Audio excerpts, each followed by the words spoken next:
Good morning, everybody. Good I'm morning. happy to welcome everybody to this event, Bright Course, Bright Career, organized by Career Tech, a career development platform for youth. This webinar is hosted in Zoom meetings and simultaneously live streamed in YouTube. You can search for Career Tech channel in YouTube to watch the live stream event. I'm pleased to introduce the first speaker of the day, Mr. C. Giridharan. Mr. C. Giridaran is a passionate senior professional with a demonstrated history of working in educational and telecom industry for more than 2 decades. He has a deep level expertise in strategic planning, business development, strategic alliances, and technology based learning. He is also a passionate coach, having wide network of leading educational institutions and industries across India. He holds an MBA from Alagappa University and is currently pursuing his PhD in marketing management at Bharatiya University, Tamil Nadu. He has been instrumental in leading various skill development programs for youth in association with top global organizations. He is also a part of advisory panel in many leading institutions and helping startups to reach business success. Welcome, sir. He would now render the welcome address and the context setting of the event. Good morning, all. Can you all hear me? Yes. Yes. So it's been a great pleasure, to participate in this webinar because almost those who are all panelists here, I'm really, thankful to each one of you because you are all associated with me for a long time in many projects and many opportunities. That's really a great experience. So, in this juncture, the like minded people like all of us have decided to support, right, the needy students' fraternity, especially those who are looking for a right or suitable course to start their higher education journey. That is the context here. Now, I would like to thank first, Dr. Prithiviraj, who has been instrumental, for making this event successful. Welcome, and definitely, Dr. Prithiviraj requires a great amount of, gratitude from my side. Yes, sir. And also, I would like to, welcome and one of my gurus, Mr. M.A. Vijay Moghan, right, who is always been a driving force for me. I should say like that, right. And any initiatives taken for the benefit of youth or students, I think he is the first person to come and motivate that particular activity. And he is also a personal advisor for me for many years, right? And thank you, sir. Thanks for joining, Mr. Vijay, sir. I'm indebted to agree. Okay, thank you. And it's a pleasure, to welcome Mrs. Aparna Vedam. Okay, fondly I call her Aparna. Right, Aparna has been a great friend, professionally and personally, and also I have learned a lot of things from Aparna.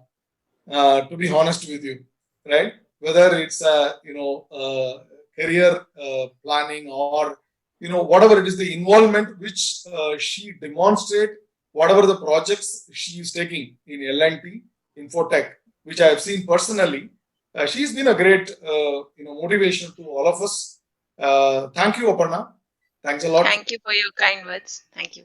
Yeah. And another person, importantly, I should talk about is Dr. Ravi Changle, right? Uh, who is a very great data scientist and AI technologist. More than that, he's a great human being. First of all, right? That's very important. And many projects which I have personally done with a lot of corporates, which includes TCS, right? He has shown his, extremely good technological approach, as well as he treats students as friends, so that they have done extremely very good projects which are appreciated by many corporates, right? So he is creating a lot of technologists in the country, right? Thank you, Dr. Ravi Changle, for accepting my. My pleasure, sir. Thank you so much. It's all your credit and blessings. Yeah, Nothing thank you. like that. Yeah. It's always there, Dr. Ravi. And definitely, nevertheless, I should not forget to introduce my great friend Thirumal Raman. Okay, so he works for KLA Tenkar. He's also a technology person, right? So I would say whatever he does it with passion and also in an innovative way. That's an important thing to be mentioned here, right? He is working and he is supporting a lot of startups in this country, especially in the space of technology based learning, right? He is contributing a lot. Thank you, Mr. Thirumal, for joining this particular session. Thank you, Giri. Okay, nice. Okay, so now it's time for us, to start the session. Okay, the program is Right Course, Bright Career.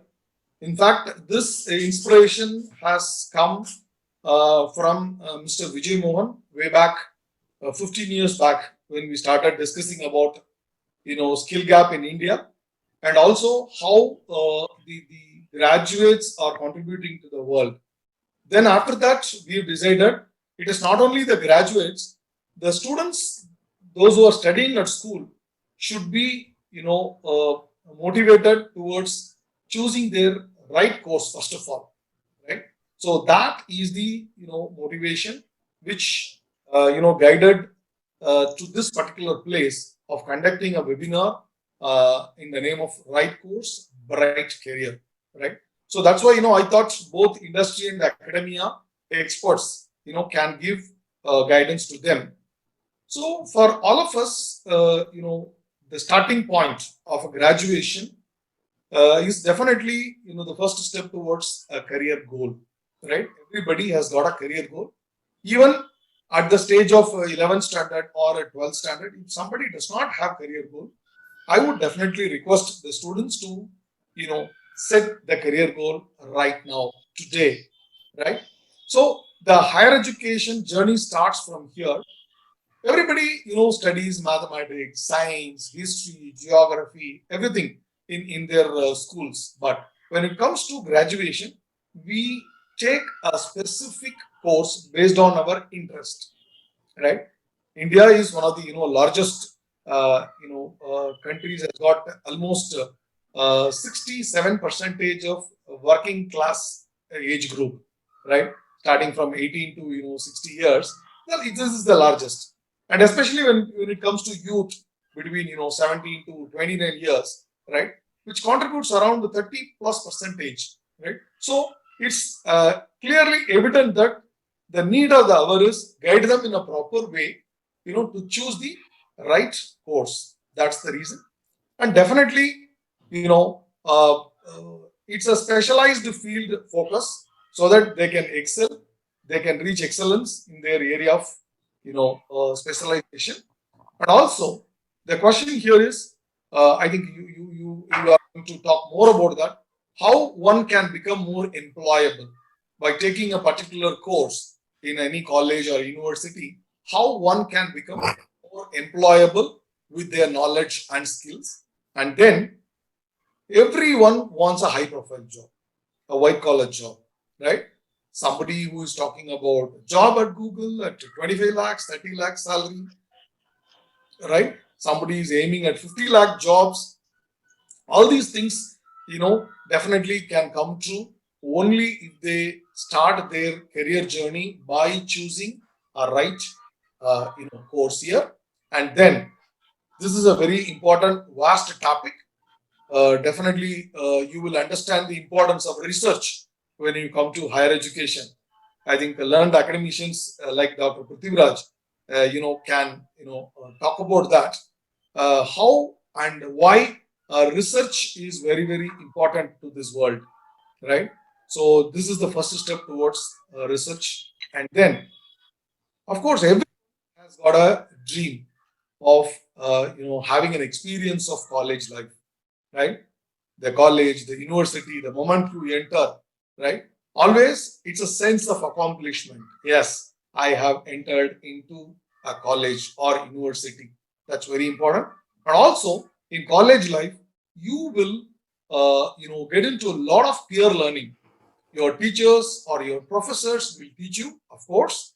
Then also you will start learning from your you know students, with your friends, from your friends. That is another thing. Of course, Google is there, right? I used to tell in many forum, on a lighter note, Mata Pita, Google Devam. It has come in that way, right?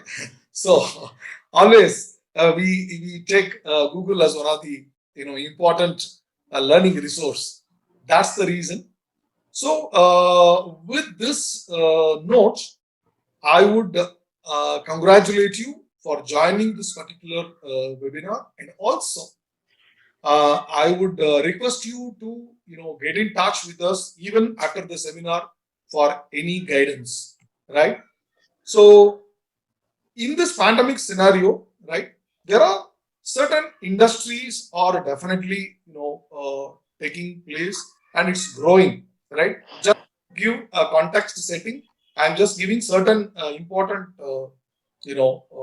sectors, which is ITES, healthcare industry, banking and finance industry, e-retail industry, and digital marketing is growing in a big way. And EdTech, yes, education technology, everybody started, learning through digital mode, and definitely supply chain. These are all the industries, even in this pandemic situation, right? It's growing across the globe, right? On top of that, the traditional job roles are going away and new job roles are coming up. That's another important, interesting point to note at this point of time in your career, because when you join in a course, you should know what is the demand for my particular course in a particular industry. That's very, very important. So I would request you to have a look at all these things, right?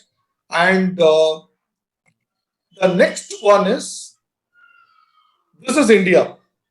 Please, there are about 53 central universities, 412 state universities, 356 state private universities, 124 deemed universities, and 155 institutions of national importance, which includes IIMs, IITs, all those top institutions. And believe me, there are 35,000 colleges in this country, right? So if you take engineering alone, uh, capacity itself is around 25 lakh, and every year 15 lakh students are coming out from engineering colleges. I'm just giving you an example of engineering, but there are lots and lots of branches of study for you to start your higher education journey. So with this note, I hand over to uh, Dr. Prithiviraj. Thank you, sir. Dr. Prithiviraj Venkatapati is our next speaker of the event. Dr. Prithiviraj Venkatapati is a veteran in the field of electronics and electrical communications who holds a PhD in the same with specialization in signal processing applied to array antennas. His alma mater includes Indian Institute of Technology Madras, Indian Institute of Technology Kharagpur. He is currently the technical expert for Puducherry Smart City project under the government of Puducherry and is also an adjunct professor in the Department of ECE at Vignan University, Guntur, Andhra Pradesh. He had held the various lead positions in numerous educational institutions, and we are happy to welcome you, sir. Welcome, sir. Very good morning to Mr. Giridhar and fellow panelists, ladies and gentlemen, boys and girls. It's indeed a great privilege given to me to talk to you on this webinar. And I would basically be concentrating more on the engineering and technology viewpoints. And since I come from that background, so with that input, let me go to the first slide, please. We are looking at the trends, higher education. Now, when we look at the higher education scenario now, what was 2 decades back, when we go back, we were looking into an area where mechanical engineering had dominated the scenario at that point in time. And we had a lot of students rushing towards these type of courses. And we had quite a large number of students leaving the circuit branches and the other specialization and venturing towards mechanical engineering. Now, the next decade brought in electronics and electrical engineering, and a lot of openings were found there, and a lot of students then tend to get into these type of areas and look at what is happening there. So, but when we come to the present decade, we look at it more as the decade of automation. So now the thrust is going to be on students who are now going to look at areas where you have to have capability to work in an automated environment. So what exactly would be those type of requirements, and how do students venture to get into that type of a thing? And what would be a holistic type of requirement for them to combat this type of a situation?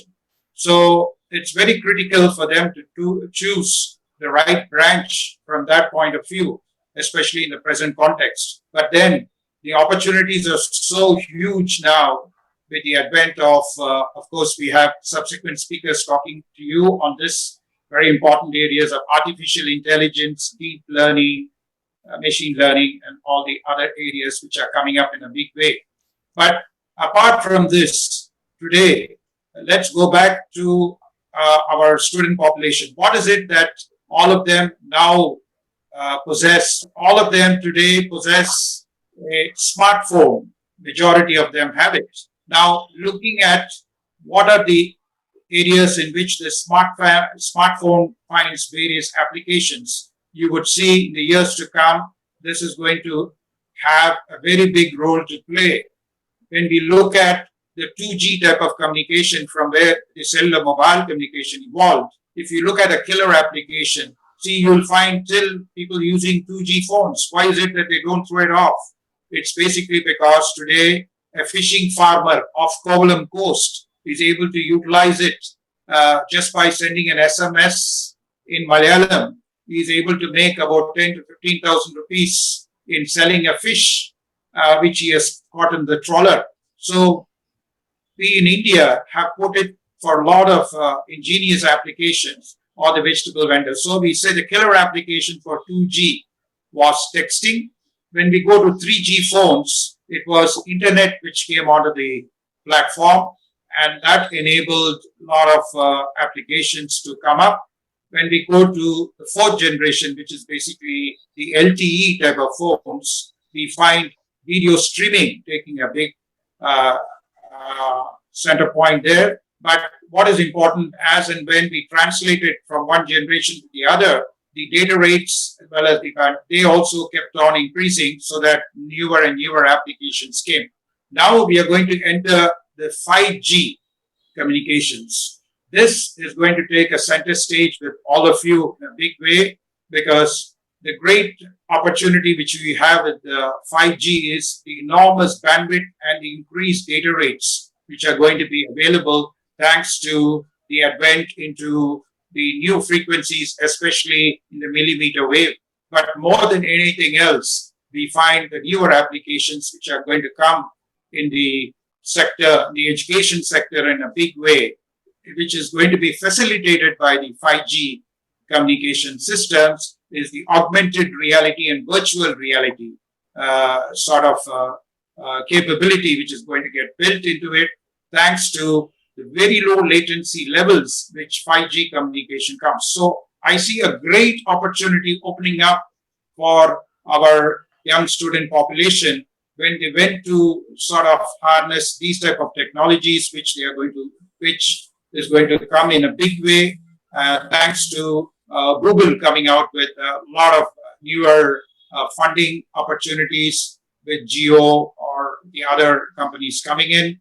There's going to be a great opportunity and for the students to take up once again coming back into the area of both electronics and communication, as well as computer science, engineering, information technology, and the circuit branches, all coming in quite a big way, coming to a lot of newer applications which we see, which is going to unfurl as this type of technology enters the mainstream. Okay, with that background, I would now look at what are the, let me go to the next slide, please. So today, what are the driving forces which we see in the present generation which is coming up? We find the first one we talk about is the digital economy. Okay, the second of them will be the machine economy and the return of the alumni.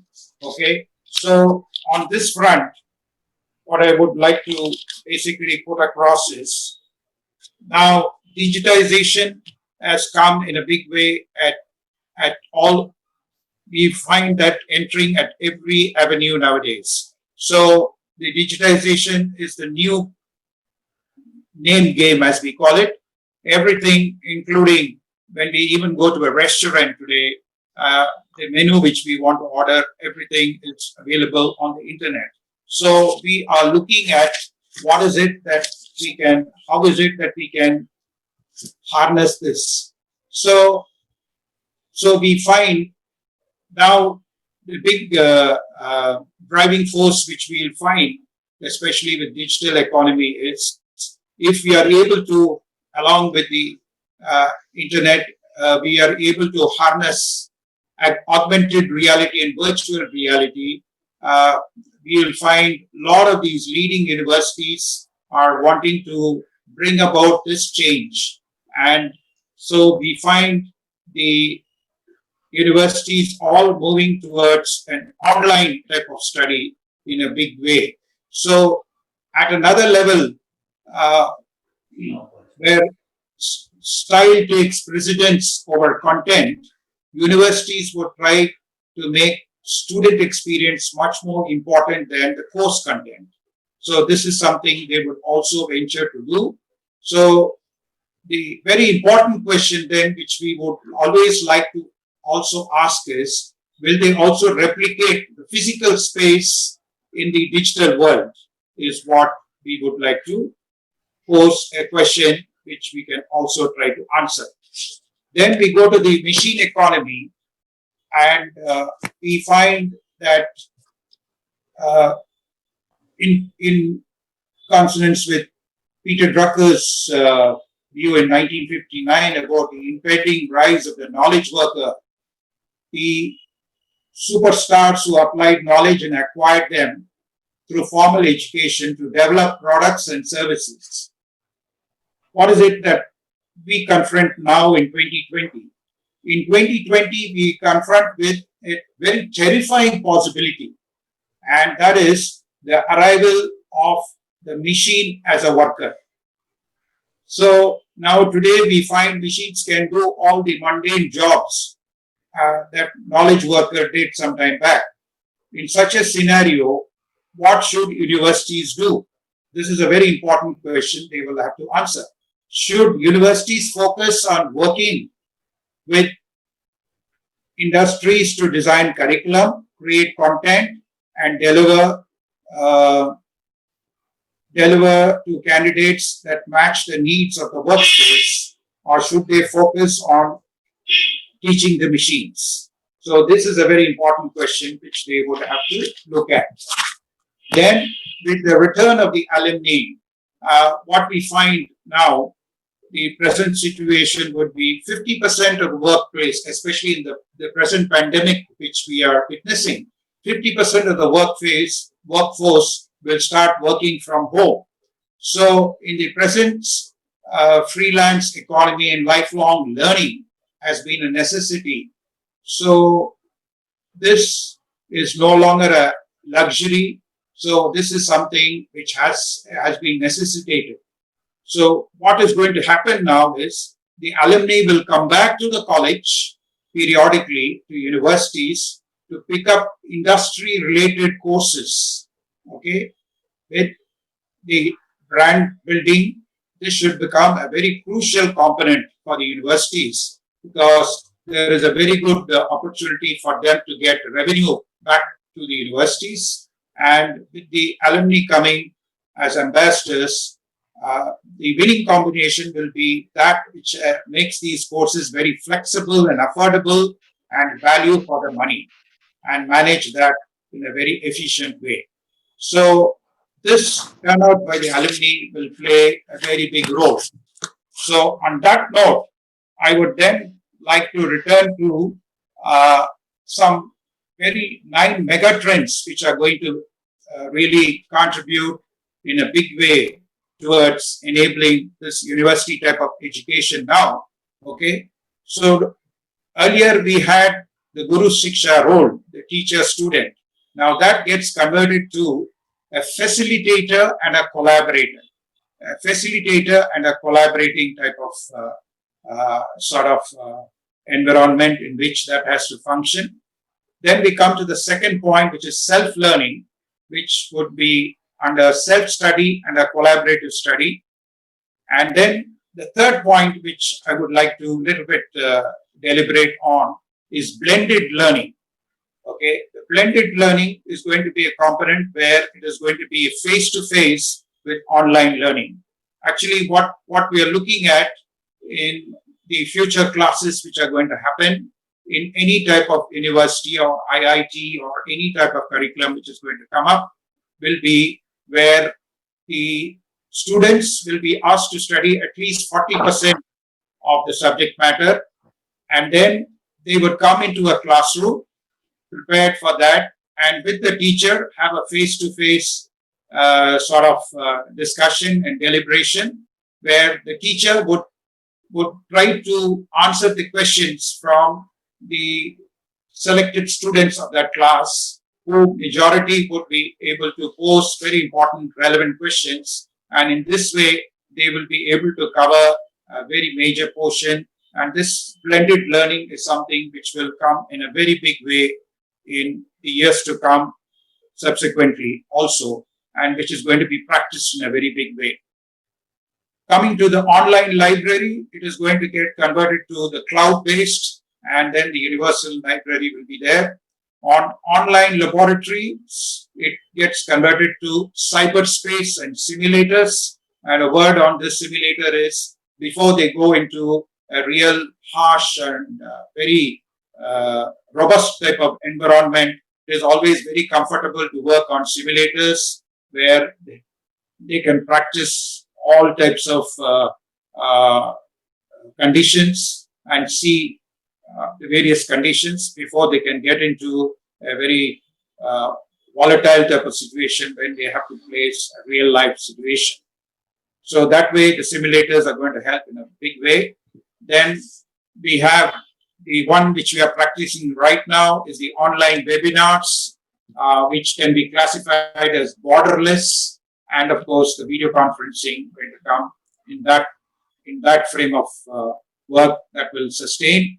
Then, and the internet examination which is going to take place, and we'll find online, and then we'll find anytime, anywhere type of situations coming.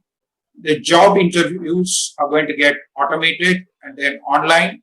And last but not the least is the mentor, and where we are going to find all students who are going to pass out from a university or a college or a particular technology institute. You're going to have, and we'll find that in the learning space also, this mentor is going to be somebody who is going to be associated with the students, and that could be both at the academic level as well as at the industry level, where we're going to have this. So based on this, then we find the student-teacher relationship will change irrevocably. The learning style will change from stand-up and deliver to self-learning and blended learning, as I was emphasizing. And these two are already in place. And the important reckoning will be to the extent to which these two will permeate the universities. We expect this to happen in the next decade to come. So the other important aspect is the methodology of teaching changes. Universities will have to modernize their resources. They're going to have a lot of cloud platforms and other amenities through which a lot of gadgets and as well as contrivance and systems are going to be made available so that the student will no more come with a backpack, but instead will be able to work on a lot of systems inside the classroom as well as the laboratory. On that note, I'd like to end my talk here and then hand it over to Mr. Giridaran. Thank you. Thank you, Professor. I think it was a great, insightful message that you have given. Thank you so much. So, in this juncture, I would like to thank, few institutions and event partners like Sri Saraswati Tyagaraja College, which is in Pollachi. Okay. It's been more than 2 decades. They are, servicing the entire student fraternity in this Kongu belt, we call it. And though it is in Pollachi, but it attracts a lot of people across the globe. In fact, a lot of students are studying from states in that particular great institution. It is managed by VSP Educational Trust. This particular institution is run on a philanthropic mode. I would definitely say that. And another institution is Adiparashakti College of Engineering. It is in Kalabai near Vellore. The divine name of Adiparashakti, and with the blessings of Guruji Bangaru Adigalar, this particular institution is flourishing in a big way. The founders and the management trustees are really taking this institution in a great level. So I thank them in this juncture. And also, there is another important sponsor for this event is Log 2 Base 2. It's a very innovative learning platform. Anybody who wants to learn computers, programming, right, want to build a career, Log 2 Base 2 is one of the best platforms, I would say. And the best point here is they will learn in an innovative way, which means you can learn the programming visually. That is in an animation way. You can learn the programming, which makes the learners very comfortable. So definitely, I thank Log 2 Base 2 for that. And on top of that, we are supported by Lions Club, right? So definitely, I would thank them, and I'm happy to introduce one of the veterans and important person from Lions Club has joined. PMJF Lion V Ramesh Babu, District Governor, Lions District 324A8. He is with us. So I'm happy to introduce Mr. PMJF Lion V Ramesh Babu. He is the District Governor of Lions District 324A8. He is the CEO of MRV Foundation involved in reality and construction. He became the Lion member of Lions Club of Anna Nagar Towers in 2005 and has served in all the club positions. Lion VRB has held all the top positions in the Lions District 324A8. In all positions, he had served extremely well and has won awards and recognitions from international multiple districts. Year after year, he contributes educational assistance to financially depressed students and for feeding the hunger. I'm happy to welcome him. Following up will be our next speaker, Lion M.A. Vijay Mohan. Line M.A. Vijay Mohan is a graduate in economics from Madras Christian College. He has more than 40 years of experience in commerce and business management. He is the chairman of the management board of Sri Saraswati Tyagaraja College in Pollachi. He owns many business enterprises with exposure to textiles, agro-based products, petroleum products, and many more. He is a core group trainer of District 324B5 of Lions Club International and also a recipient of the International Leadership Award from Lions Group International. Welcome, sir. Good morning, one and all. I Good am morning. indeed honored to be amongst eminent speakers here. We are, as Vijay Mohan sir knows, we are running strong past 104 years.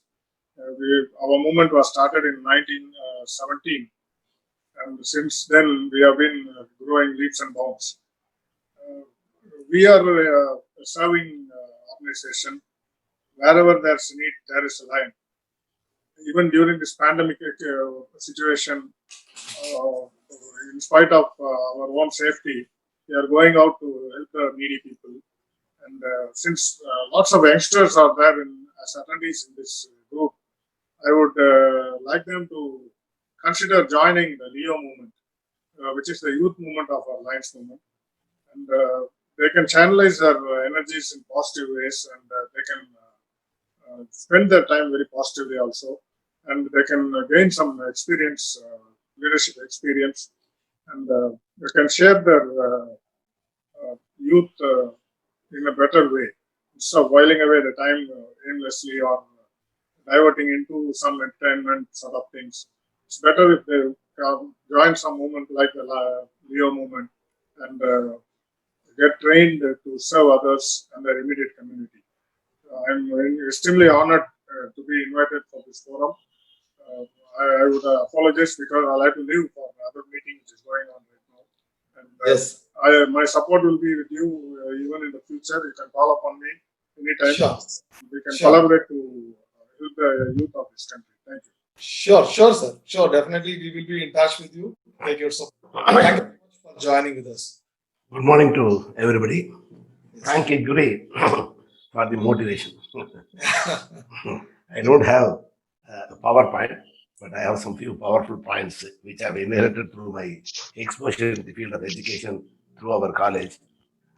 And I should also thank Ramesh Babu, a colleague in Lionism. And Lions itself, if you abbreviate it, liberty, intelligence, and our nation's safety. Lions say liberty, intelligence, our nation's safety is an excellent word for the career building exercise. This is very important. There should be liberty, and they should have absolute liberty and freedom. And they should have the required intelligence and always focus on our nation's safety. The spirit of the nation will ignite the minds of the young. The ignited mind is the most powerful resource on this earth. It's construction, thinking is non-thinking is non-construction, says Dr. Abdul Kalam. I think I could take this quote because for career building, thinking is very, very important. What I always share with the students, community is that they should think, plan, and then act. This is always lacking because most of the cases they choose a course because of the career influence or peer influence or without any attribute to what is their inherited strength. When I say inherited strength, passion is one thing and their profound interest in a subject is one thing. Both has to be linked in choosing a career. They should have an academic record. Every parent should help their children to have an academic record from their LKG to plus two so that they can see where they have been, in which subjects they have been performing well. So that is will indicate the inherited interest, and with their exposure to the external world, they would have developed some passion towards some program. So when these both are linked, because education is a pyramid, it's a very, the bottom is a broad base, and you go up, you are focused. So from up to 10th nowadays, we have a broad-based education focus to all subjects. But when you get into +1 and +2, you branch out with the selection of a group related to your higher education. And when you go up in higher education, you do your undergraduate program, then you do your masters, and then if you are willing, you go for higher levels. And when we speak about education, definitely we should refer to our great saint Vivekananda, who says that education is not measured by the knowledge acquired, but by the degree of its application. So the any learning should be end with application. So the ability to apply your education is more important only through the knowledge which we need to apply. So learning should come with a relative understanding to the application. So again, education is the manifestation of the perfection already in man. Why I'm saying all this is there was a time when I was doing my education, people will say, my parents will say, you will have to be slow and steady. Be slow and steady. But today it is fast and perfect. From slow and steady, we have moved to fast and perfect. And that perfection should be a manifestation through your education. So these are all the fundamentals through which you will be able to build your career. And when we speak about goal and career, we should always understand that the goal is specified into 4 aspects. One is a personal goal, and a professional goal, and a social goal, and a spiritual goal. So if you want to enjoy and relish all this, then you should be very careful in choosing your career. So this is the most important fundamental with which you should relate into career building. Then if you are looking at the opportunities available, no, because if I could just refer to my own experience, when those days we had to do SLC or matriculation, then go into pre-university course, PUC, then get into degree. So once I complete my matriculation, my father asked me what you want to do. I said I want to become a doctor. Then when I joined PUC, when they gave me the cockroach and frog, I was very much reluctant to handle them. Then again from PUC, I had to revert back to some other course. My fundamental was a +2 group. Then going to an arts group, I found it difficult and was I could be admitted only to BA Economics because that was the last resort. But of course, when I told my father, he said, I have asked you to be educated because we are from a business family. If we are going to get into family, what is more important? And the focus was for my father was to have a degree in my wedding invitation because he was not educated. So if at that point of time when you're when you're foregoing your or when you're experiencing +1 and 10 +2, you should be very careful to identify what will be your real interest and you will have to foresee your future. So career choice should happen there. After 10, they should make a in-depth study and interact with a lot of people who have a great exposure to education and teachers, and they should relate to a field which will be really successful. They should think, plan, and act on it. Now, coming to, of course, Prithiviraj spoke about more on engineering background and related to arts background. What I would say is there are 2 streams. One is a IT field, and the other is commerce and management. Then you will have other professional endeavors which can be related. Now, looking at IT, why you should choose IT? What would be the fundamentals if people are willing to get into some as an translate themselves into an IT professional? The Indian scenario is very strong because we have a mathematical bent of mind. Indians have a mathematical bent of mind. Aryabhatta attributed the value to 0, and Yajurveda speaks about measuring land geography, and decimal system was invented by Indians. So we have a mathematical bent of mind. Indians have a mathematical bent of mind, and India is the mass English-speaking community in the world, which everyone know. The mass English-speaking communities are in India, and you have the vertical time difference between America and India. So when it is night, here it's a day. When it's a day, it's a night. So all the transactions of IT field are effectively transacted because of this vertical time difference. And the other important factor is that the quality cost matrix of labor, or our quality comparatively from any other nation, we will be the cheapest labor. So these four aspects keeps us very strong in the field of IT, and IT will go for a long time. But one advice to the younger professionals, they get into IT, they could work for 10 to 15 years, because they are more focused towards the laptops and other things, continuous working hours. They get into some physical inconveniences. So I would rather suggest that people getting into as an IT professional should plan for 15 years and move up to higher levels into a managerial or a supervisory or a executive system. So this should be the plan. If you look at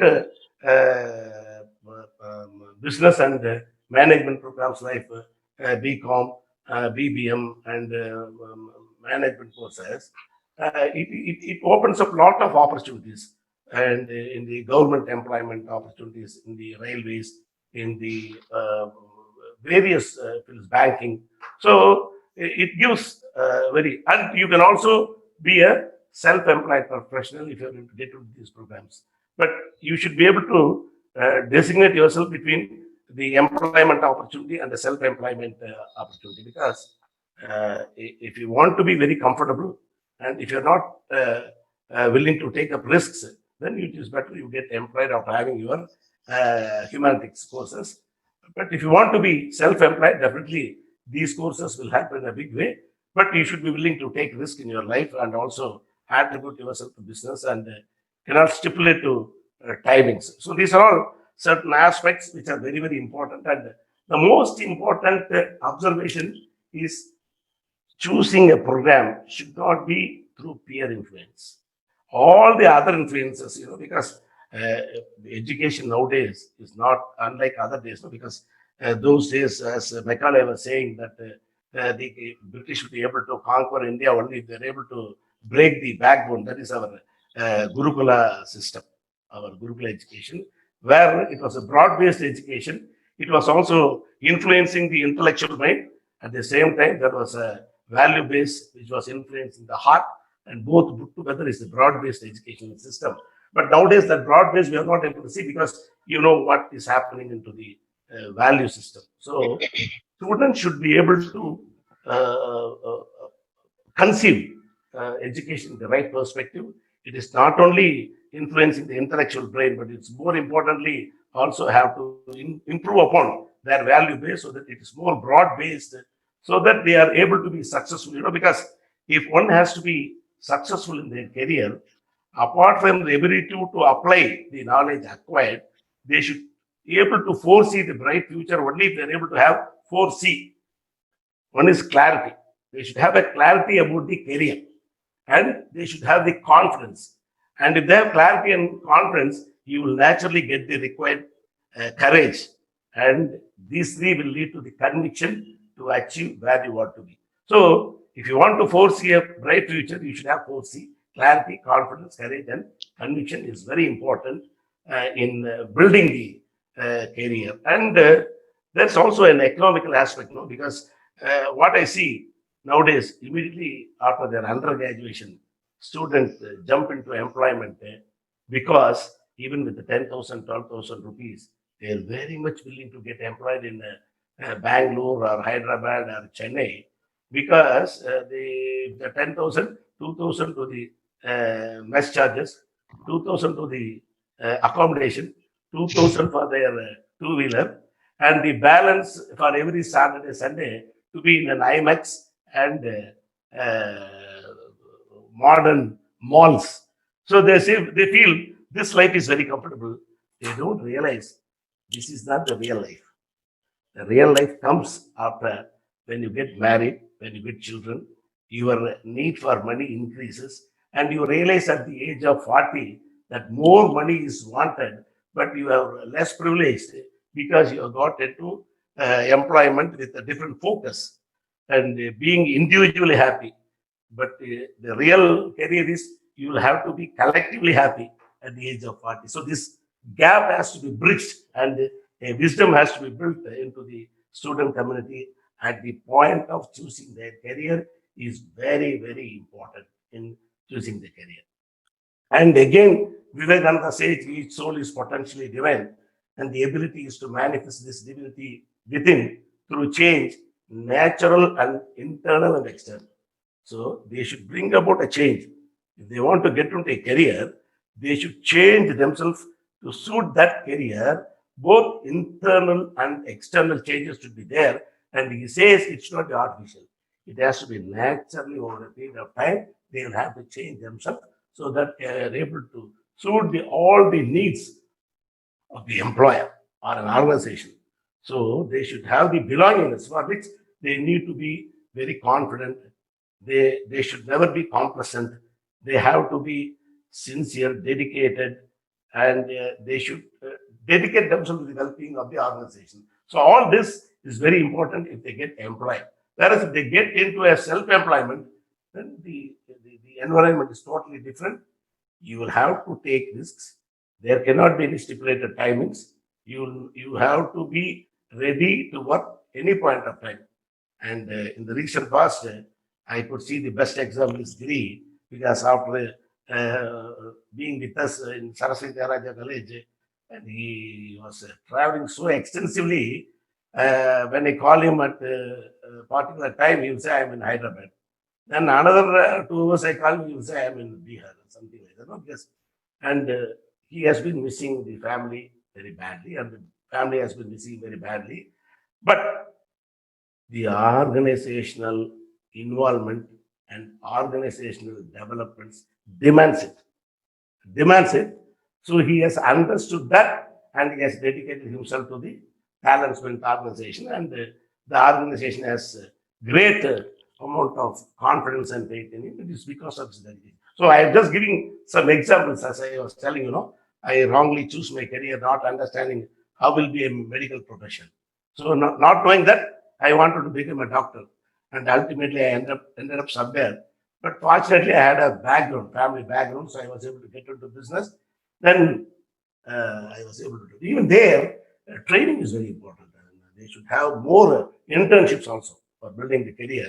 While they are doing their higher education program, they should have more internships also.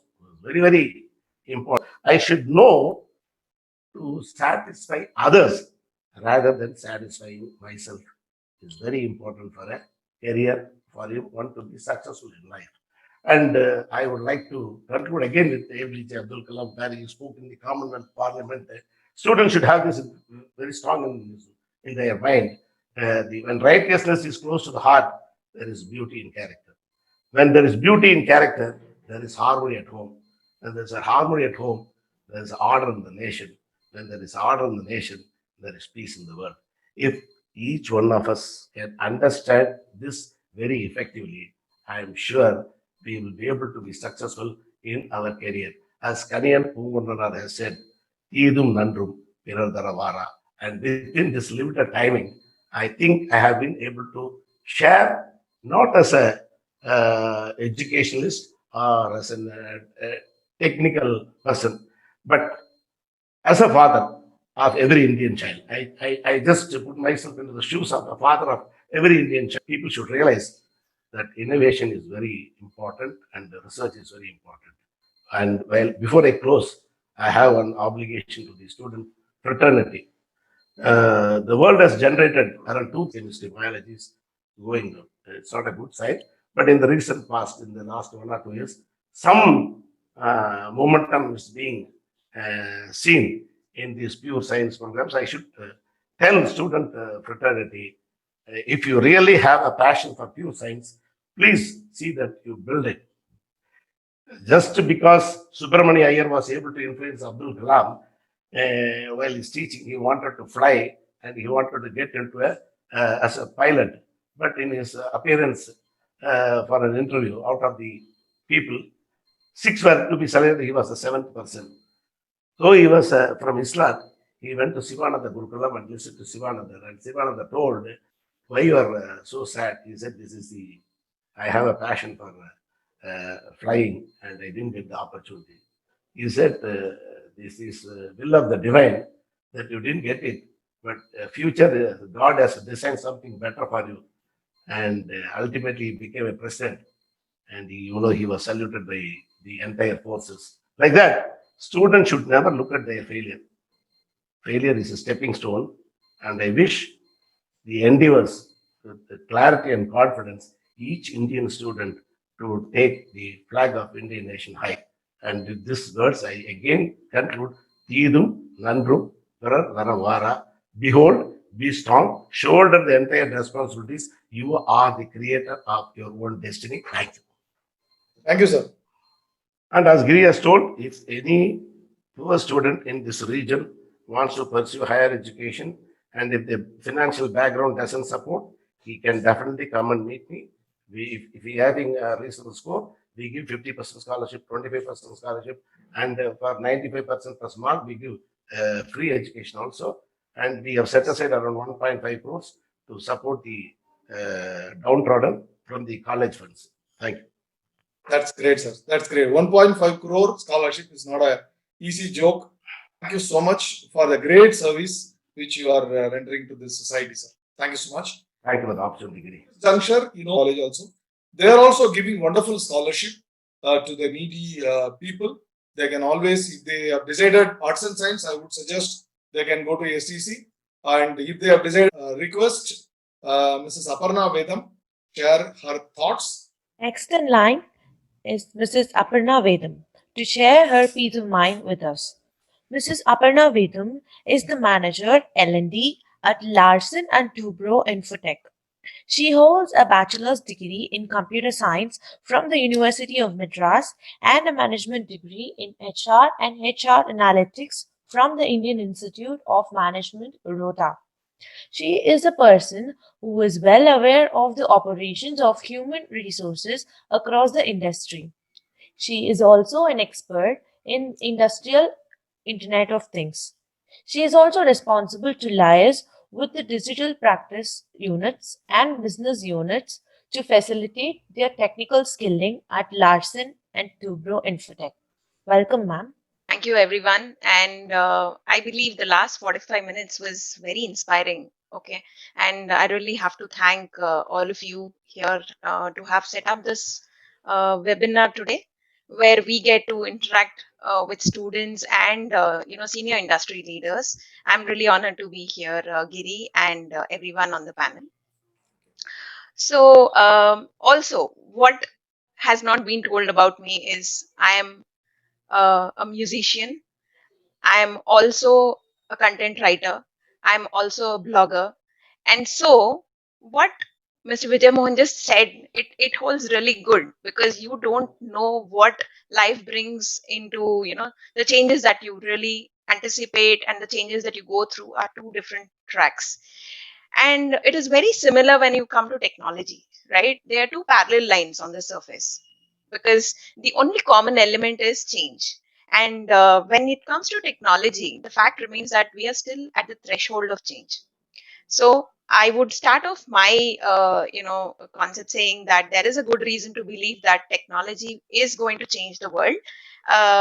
We know that it has already changed the world in a very big way, but a lot more is still awaiting. If you remember, mobile internet and broadband were available in 2009, 10 years ago. But the thought of Wi Fi hotspots, now, how many really anticipated that? Now, this is not just a possibility, but a reality in today's world. It's become very simple. People just switch on their hotspots. And now, thanks to the corona crisis, even my son and daughter know how to turn it on and work in it. So we are in basically the midst of a significant transformation regarding the way we produce products or we work in tandem with the technology, thanks to the digitization and the digitalization. So they are two different words again. Now, this transition is so compelling that it is now called the Industry 4.0, right? Which is also, nicknamed the fourth revolution. So, what is a fourth revolution? I will just get back to that. But I would want to give a small background. When computers were introduced in the Industry 3.0 phase, it was disruptive, right? It brought about a major technology change. And thanks to the addition of an entirely new technology. Now, and as this industry 4.0 unfolds, now computers are connected. All of a sudden, we see that they're communicating with one another. LANs, WANs, Wi-Fi's, and hotspots, and IPv6s, 5G technologies, everything has come into place. And ultimately, what it helps is to make decisions without any human involvement. So a combination of cyber physical systems, the IIoT, the Internet of Things, the Internet of Systems, and all these technologies make Industry 4.0 possible, and the concept of smart factory a reality. Now, if you closely relate to this, Industry 4.0 is all about the manufacturing domain and how the entire manufacturing domain in the world is going to significantly change, because we are going to get the support of smart machines which will keep getting smarter. Data is a big asset. Now our factories will become more efficient, productive, less wasteful, and again the network in which these machines are digitally connected with one another, and that is what is the true power of Industry 4.0, right?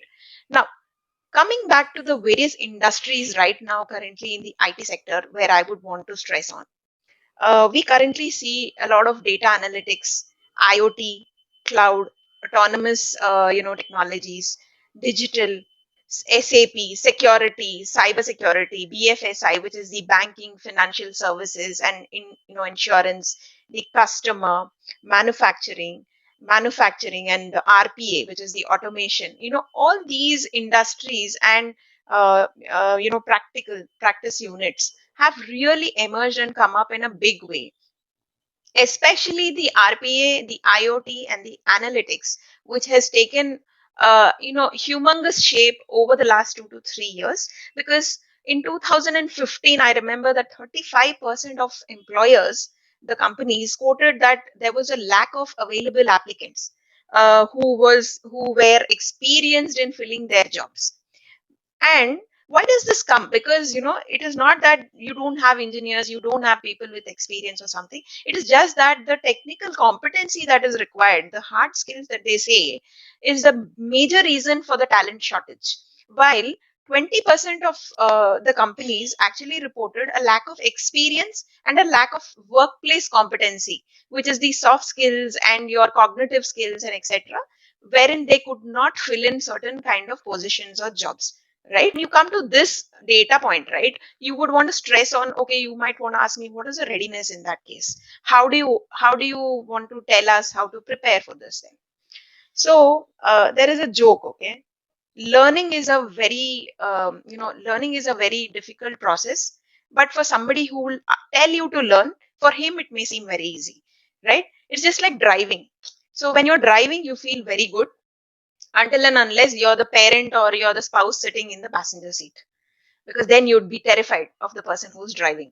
So this is the same similar corollary. What happens is, as long as you're driving, as long as you're learning, it's all good. But the moment you're in the driver's seat, you are given the responsibility. It becomes a big problem to both the student who is in the driver's seat as well as the employer who has employed them, because it's a test. It's a test of your skills. It's a test of your competency. It's a test of your confidence, and all the 4 C's that sir just mentioned. So now your teachers want you to succeed, and they follow some lesson plans that are intended to help you achieve, right? So then why do we see that some students are not meeting these learning expectations, right? Because the skill level where it currently exists and the skill level that is actually demanded by the industry today is a big graph. And how do you get there? Actually, it is a very simple process. I would probably say that to all the students right here, that you got to actually start, linking up yourself to the proper motivational groups. People, have a mentor in your, life. I am sure everyone has somebody who's very, very inspirational in their life, who might have done something which they might want to do going further. And if you do not have anyone of that sort in your circle, it's still okay. What you could do is join a guided group on platforms like LinkedIn. And you should actually go in from a mentor somewhere in your school, in your college, or in your tuition. It could be anybody. Please participate in group discussions. Go to guided learning sites like Udemy, Coursera. You have LinkedIn. You have LinkedIn Learning now. It's a plethora of courses and avenues available. You have top industry leaders who are logged in, who are ready to give you career advice, even for K-12 students, that is the plus 2 students. And this is something for a short term readiness, if I may want to say, because I know that you just have a few months away in deciding about what you want to do, where you want to go. And although you have a set pattern of ambition, you want to be this when you are 25, you want to be this when you are 30, and it's very easy to have an ambition. It's very difficult to start implementing it unless you have that mental strength to withstand all the failures that you might come across. Because please be prepared for these kind of setbacks. It's not very easy, as it is said, right?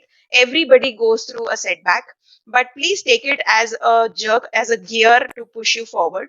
You have to be very specialized when it comes to graduation courses. And as sir just mentioned, colleges are coming up with something very focused and something very dedicated to the emerging technologies today. I believe if you have the right kind of motivation and you know what you want to do in a couple of years to come, this is the time to start off, right? Please enroll only into those graduation courses where you really see your calling. If it's a pure sciences, it is a pure sciences. Don't be having two minds about it. And first of all, learn to say no at the right time. So if it is somebody who is actually pressurizing you to take up a course only because of peer pressure, uh, make your homework ready, keep your research ready, talk to the experts in your fields and get your information handy so that you are not left out. Now, for the parents and for all you people, right, when it comes to long term readiness and even for students, right, I would rather say, suppose you're still not there, but you are trying to achieve something in your masters, or you have a long way away. I would say first, please stay on top of your college applications, because that is somewhere you really have to focus. This is going to be the base of your entire career. And don't think that just because you could not do what you wanted now, you will never be able to do it. Because I did my MBA at the age of 35. So, my calling I found out only much later. And until then, I did whatever was possible to support my family financially and also stay satisfied. Right. And for students, please participate in virtual campus tours or physical campus tours whenever it is possible. Ask your school to do that, because it is very important to understand what a college looks like, feels like. You should not be having a cultural shock later. You should use your school counselors as a very valuable resource, and take guidance from them, because they have seen this, they have the expertise and the experience, right? Please review college requirements. Don't get into a shock later thinking that you might have been eligible for this but then you did not turn out to be. So you need to have your homework ready. Have virtual job shadowing opportunities, which are more like internships. If someone offers you an internship for 2 weeks also, don't think it is not going to be useful to me. Anything is always useful, even if it is a shorthand or a typing exercise. It is going to be useful to you, right? Because you will then know what is professionalism, what it means to come on time, do your work on time, deliver on time. And that is an ethic which everybody needs to inculcate in today's world, right? So, and also you should use the right future planning software. Something like, yeah, the log 2 b2, which is now sponsoring our event today.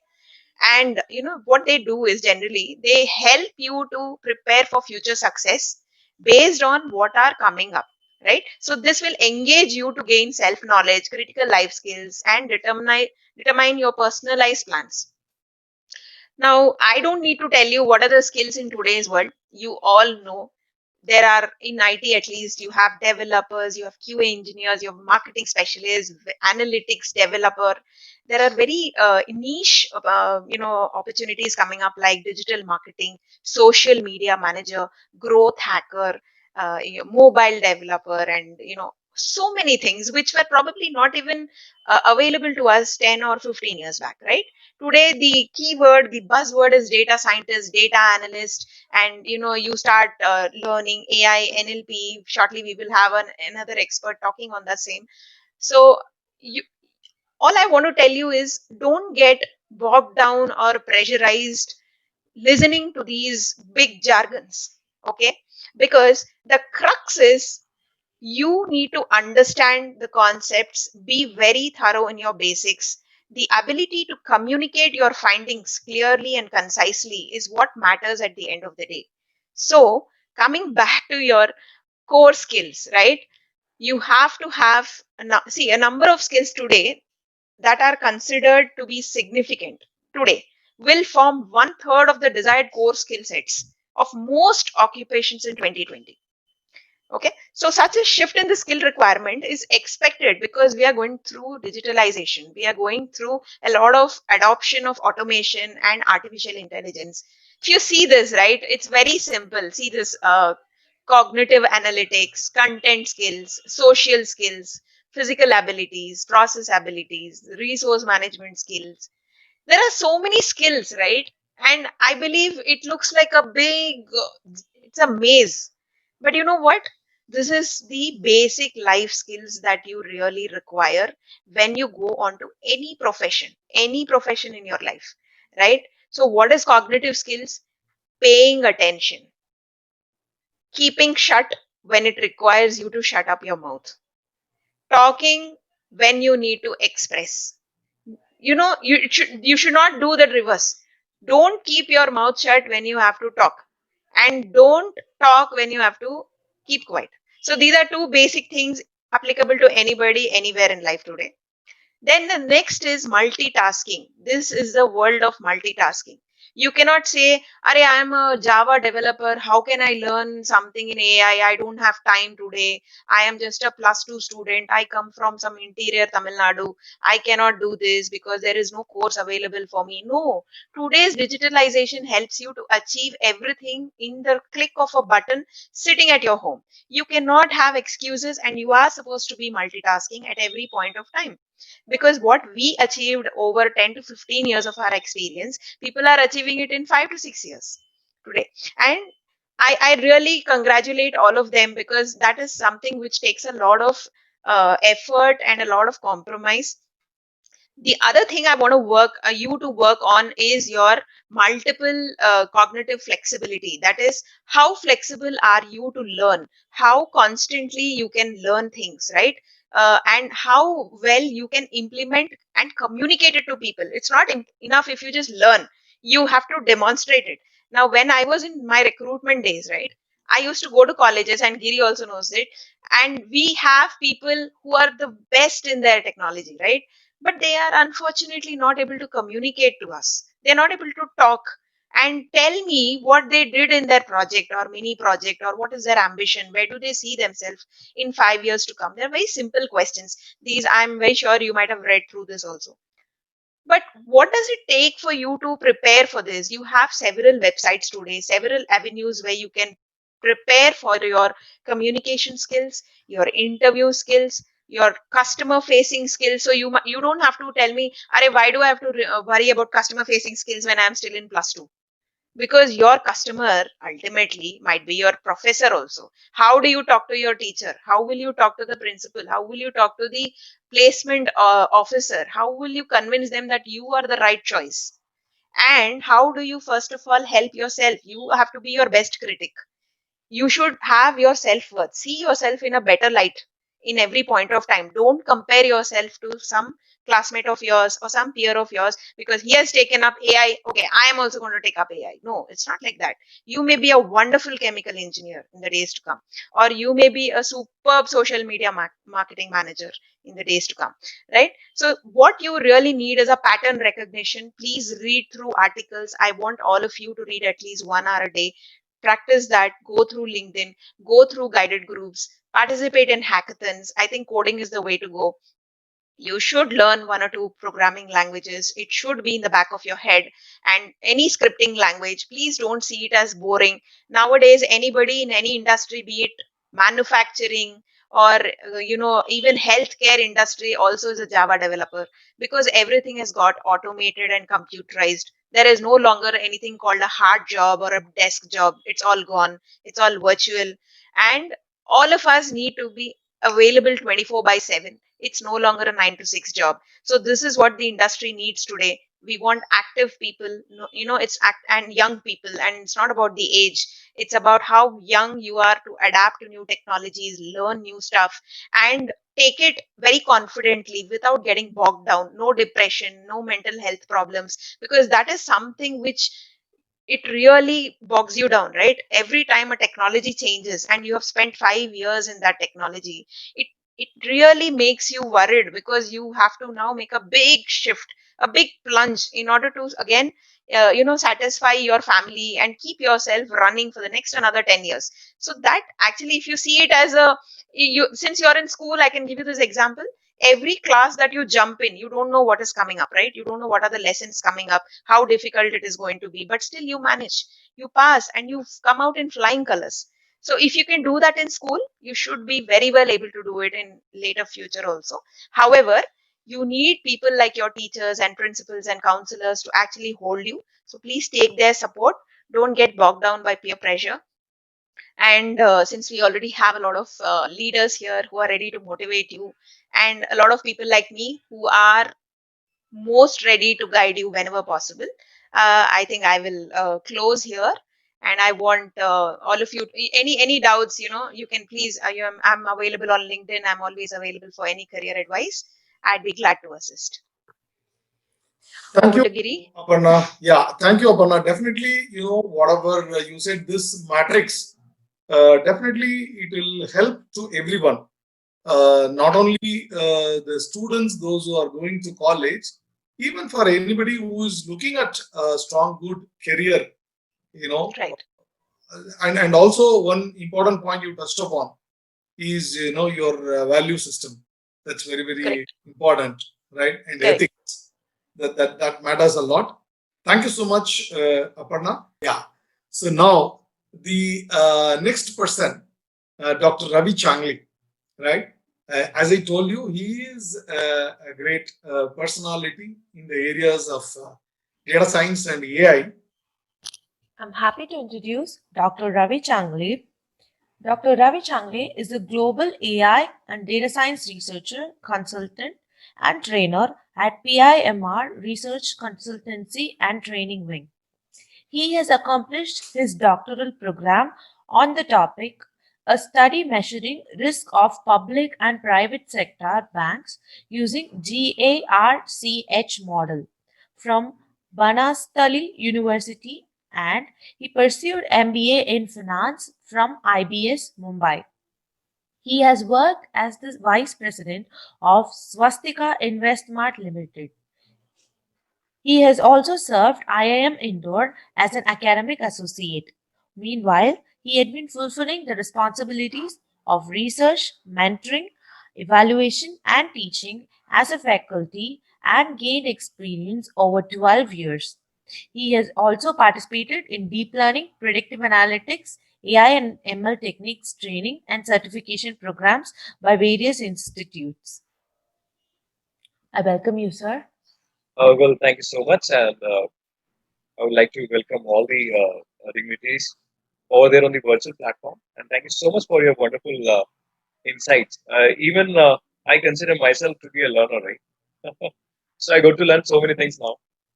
Machine learning is what exactly we mentor and we practice at the corporate level. So it's always a learning kind of thing, right? So I think we have discussed so many things about artificial intelligence, machine learning, industry 4.0 and all. So what we do is we exactly come to understand how exactly all these things work. So I'll demonstrate some of the aspects on like a hands-on, right? So practically you understand what we are talking about. It should not seem like a jargon to you all. Before that, let's have a quick introduction and we brief out in terms of what we are going to have it right now from my side. And I hope you can see my presentation over there. Please control. And now here I would like to interact with the learners as well. So would like to know what exactly they have gone through. Is there somebody from background with bio or let's say mathematics or what kind of backgrounds you have? One liner you can just put in. I'll be able to take you to the particular highly customized level when we can at least contribute to your skill set area. So what skill set you should choose and how exactly you should go about it.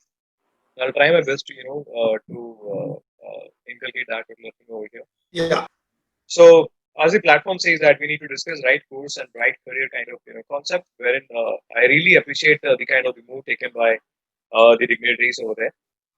Let me just discuss something. Already, it's being discussed about my particular understandings. These were the companies wherein I was, and I'm serving right now in terms of the data science operations, and the companies like CGI Science Technology. So you can see that right from aerospace engineering to farm equipments, and let's say it's a IT sector, let's say food processing.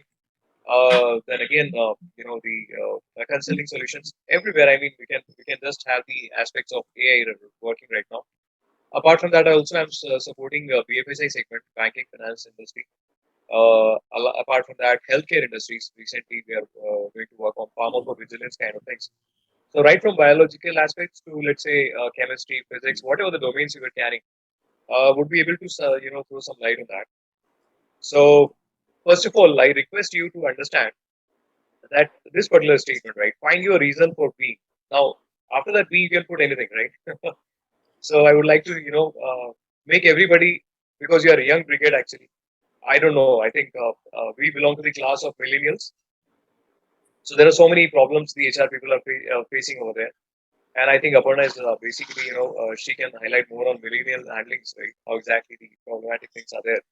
But as of now, we should make up our mind and we should understand that what exactly is the reason for being, right? So there are two ways you individual aspect. Obviously, yes, I'm talking about your, the karma, or let's say the workings. So I'll not be discussing too much about the spiritual front. I'll be talking more about how exactly you can manage your materialism and all the kind of the factors which you can deliver your services. So please understand. Please fill this gap. That is the last, the fill in the blank over there, as per your choice, because that's what exactly you ought to be here. So find your reason for being. Now I'll share one of the most important principle. I think this the Ikigai principle. If most of you have heard about it. So here you can see that I need to be in the central vicinity. I mean, I need to be placed where exactly the Ikigai lies over there.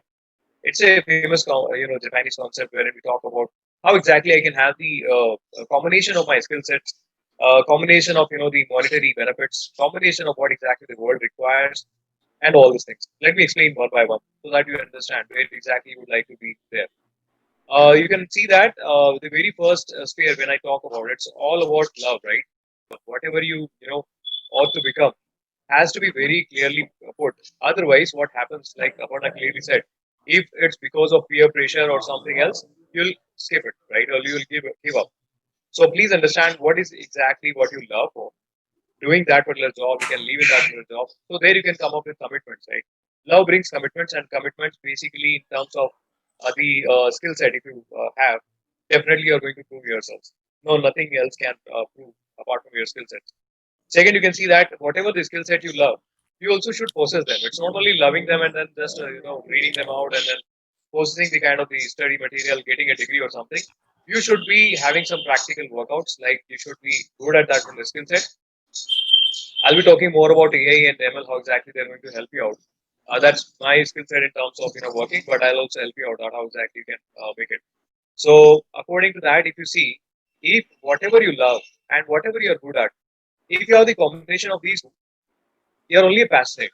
All right. So your parents will say you're a passionate guy, but the only thing is that are you making money and are you targeting the world's requirements? So that is very important, right? So you have a skill set. Let's say you're a Python programmer. You love that Python programming, but if you don't cater the services to the world, it doesn't bring you the recognition as well as it doesn't fulfill the need. So you won't be getting the payment for the same. So these four spheres are talking about what exactly you should do. So you should love that particular thing, whatever you're learning, whatever course you choose, you should be good at that particular skill set. Apart from that, you should get the proper payments also, so you can serve your family, your society, your nation, and then you can see that you also need to serve the world over there. So, like we had a discussion, if I had a particular understanding on terms of whatever I love, I do that very well. It's basically passion.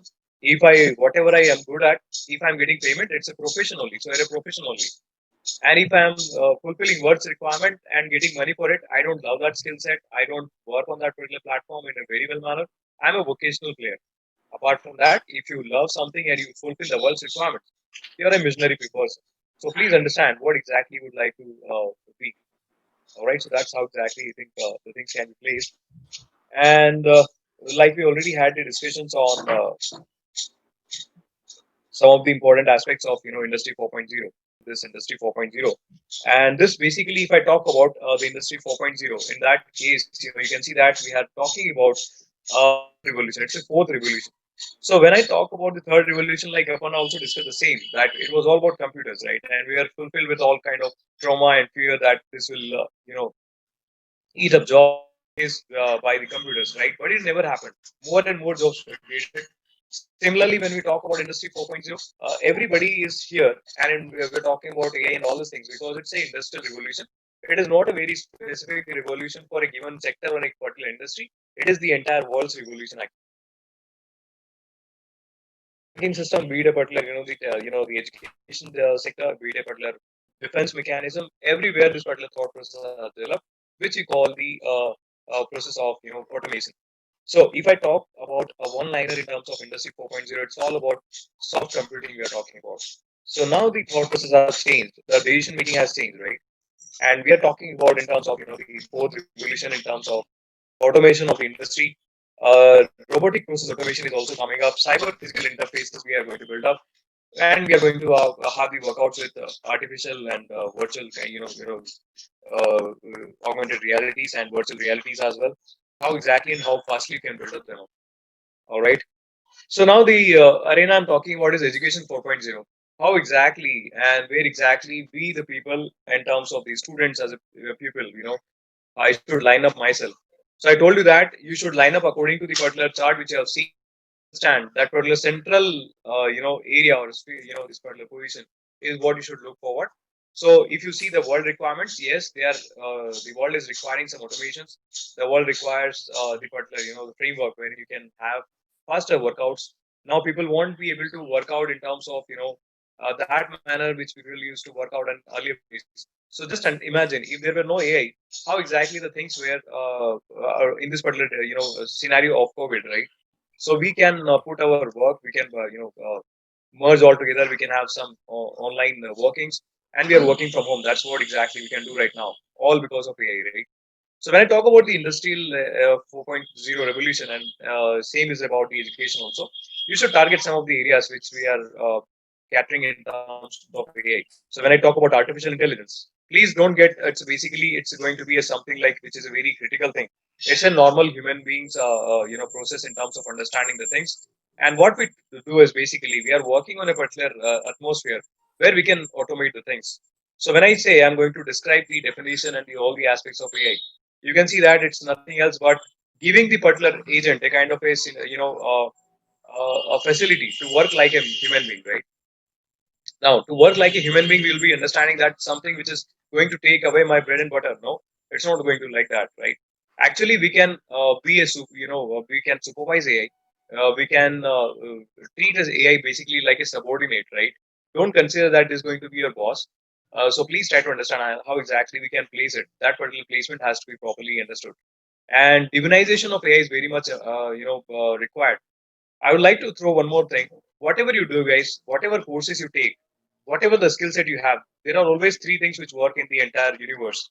Be it watching a video, be it connecting with friends, be it doing your task. There are three things: the state of goodness, the state of passion, and the state of ignorance.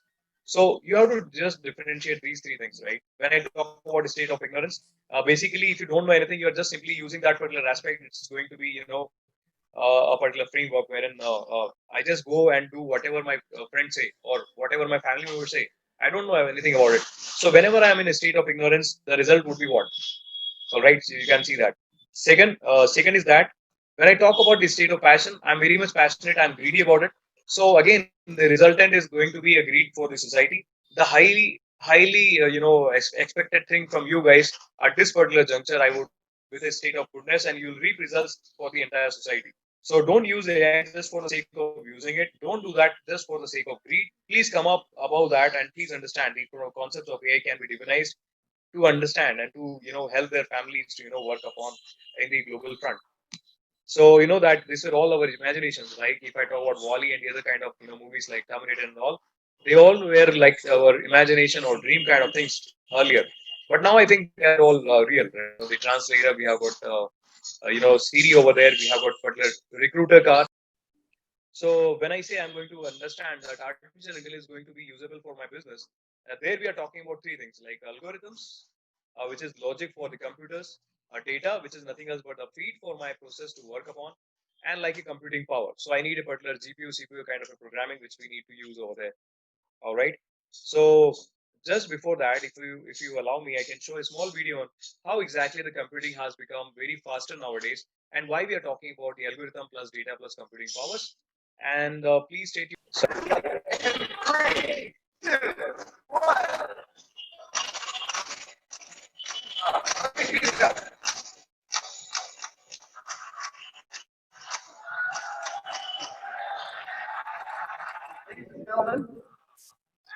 Leonardo. When we hit this trigger on this thing, 2,100 gallons of air goes through these accumulators, out these valves. It's about a paintball. Each of those paintballs will fly across 7 feet of space and in 80 milliseconds reach its target. Hopefully, when it's all said and done, it's going to paint the Mona Lisa. 10, 9, 8, 7, 6, 5, 4, 3.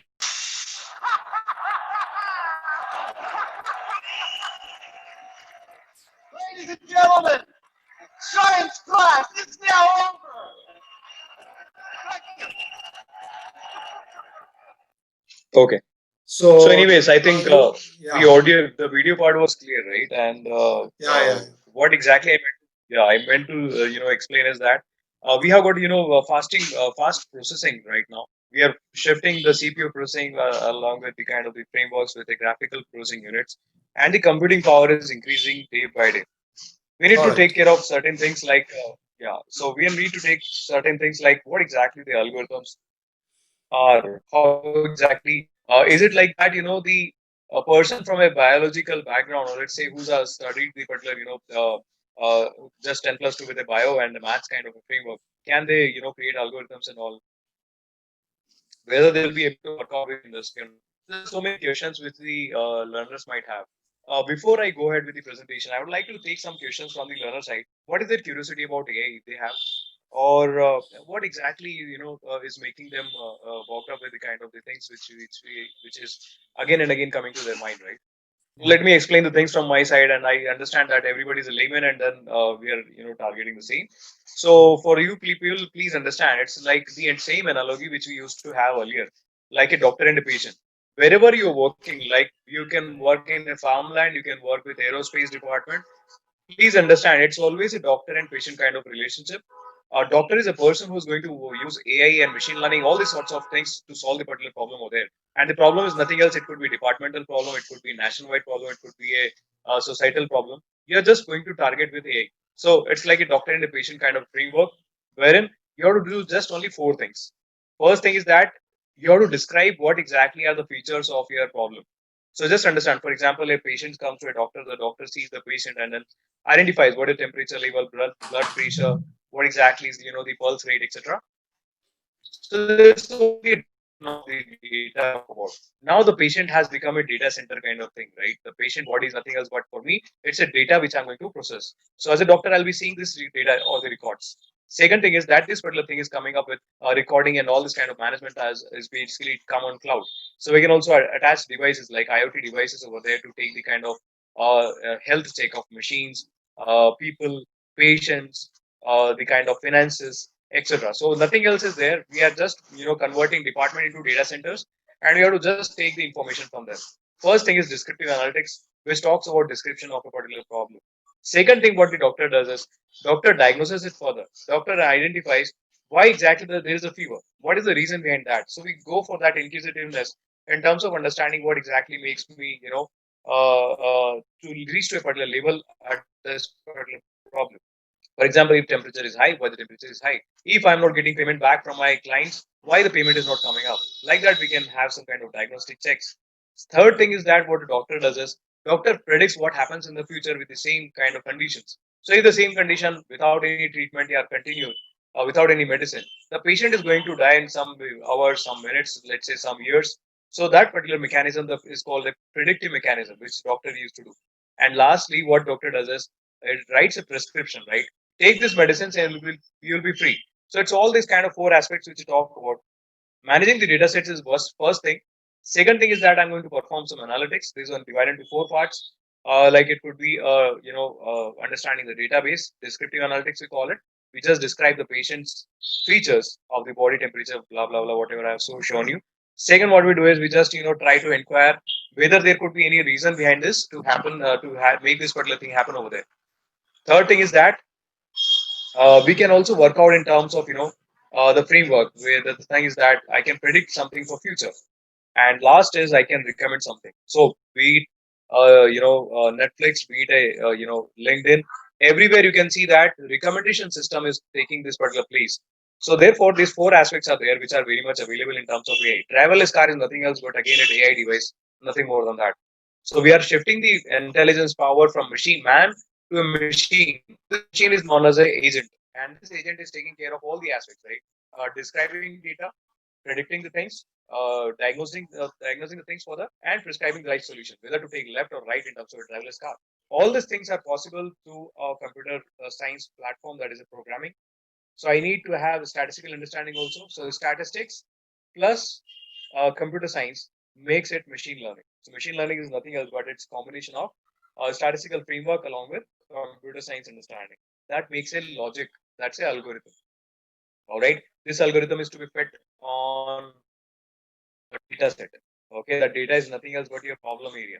And this can be done with high computational powers, GPU, CPUs processing on the cloud-based mechanisms. And that makes it very simple. I hope everybody got the clarity now to at least understand what exactly is AI. It's a very simplistic and let's say it's a holistic approach where we are using it. We can use the AI basically in everywhere. Like we can use it for analytics. We can have the healthcare aspect. So we can also work on pharmacovigilance kind of frameworks. We can work on clinical trials. We can predict whether there is a disease present in the patient body or not, whether the cells are cancerous, non-cancerous kind of things.